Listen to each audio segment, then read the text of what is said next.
There are no subtractions and divisions in our mind. There is only addition and multiplication. I will just remove negative thoughts and I will have positive thoughts. All the best, it's not going to work. It's just that you need to pay little attention as to how it functions. You will see there is a distinction between what is you and what you have gathered.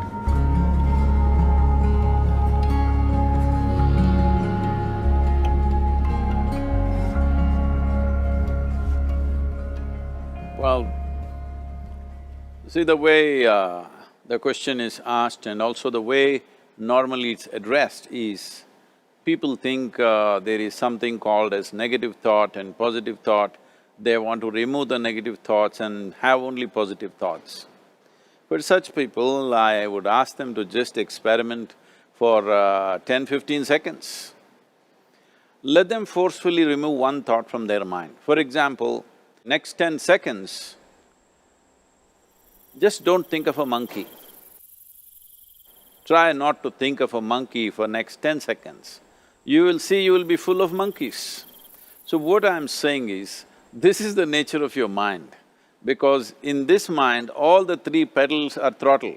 There is no brake, there is no clutch. Whatever you touch, it will only go faster.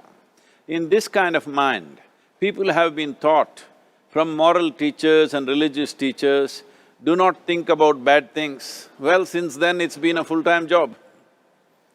So there is no way you can handle the mind like this. This doesn't need any great enlightenment.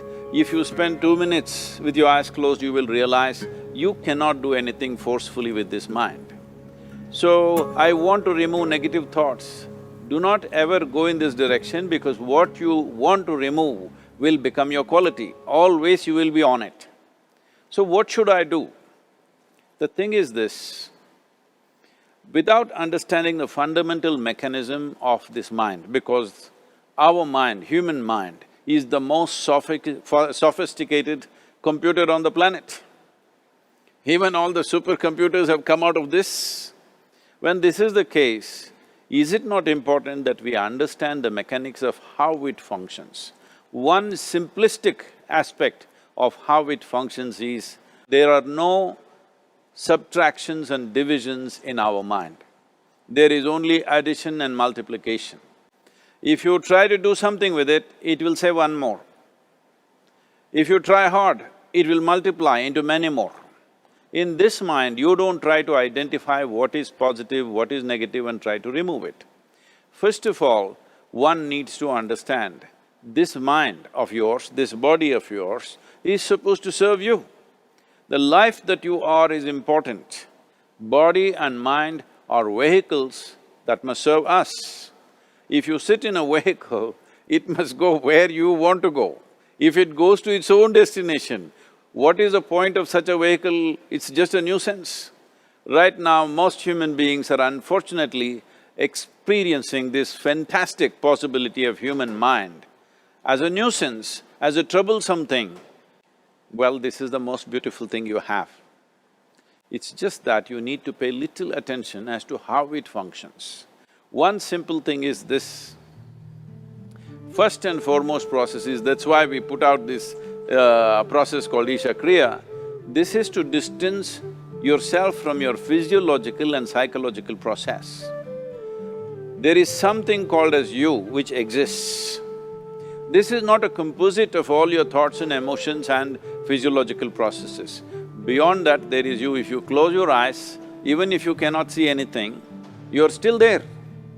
It is through the window of your eyes that you're looking out, but if you close your eyes, it doesn't mean that you don't exist, you still exist. So beyond your thought, you still exist, beyond your emotion, you still exist. So that you, the life that you are, this has to come into your experience. Why is it that you're not allowing that to come into your experience, which is the most significant aspect of who you are? Who you are right now, the most significant aspect is, you and me are alive right now, this is it. What I'm thinking, what you're thinking is not the important thing. We are alive right now, that is the important thing.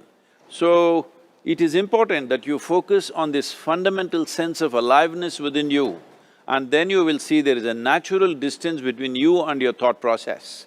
Once there is a distance between your psychological process and your physiological process, this is the end of suffering. Because there are only two kinds of suffering that human beings go through, physical suffering and mental suffering. Once you create a little space between you and your mind, between you and your body, this is the end of suffering.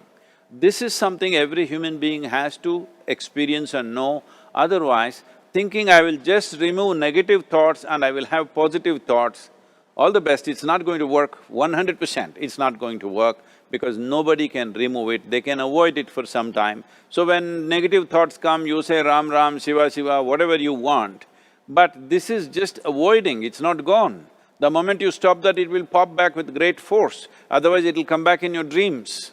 So it's very important, first of all you need to understand your anger, your resentment, your fear, your anxieties, the negativity that you generate.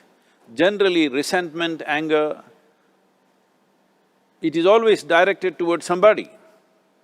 But we need to understand this is poisons that we are drinking and expecting somebody else to die. Fortunately, life doesn't work like that. If I drink poison, I die. If I drink poison, you don't die. So, we need to understand this. When I say poison, today you can have yourself chemically analyzed. Right now, what is your blood work, what it says? 5 minutes of intense anger, check your blood work and see, there will be lots of negative elements in it, literally you're poisoning yourself. So, do you want to poison yourself? Definitely not. Now the very question is coming from certain helplessness, what shall I do? Don't do anything, just sit back and just concern yourself with something which is a life process. Maybe your heartbeat, maybe your breath, maybe just a sensation of being alive. Depending upon how sensitive or how perceptive you are, accordingly, find something. It could be a sensation in the body, it could be breath, it could be heartbeat, it could be anything, something which indicates life to you. Just pay attention to that for some time. Slowly you will see there is a distinction between what is you and what you have gathered, which includes both your physiological and psychological possibility or mess, whatever you made out of it.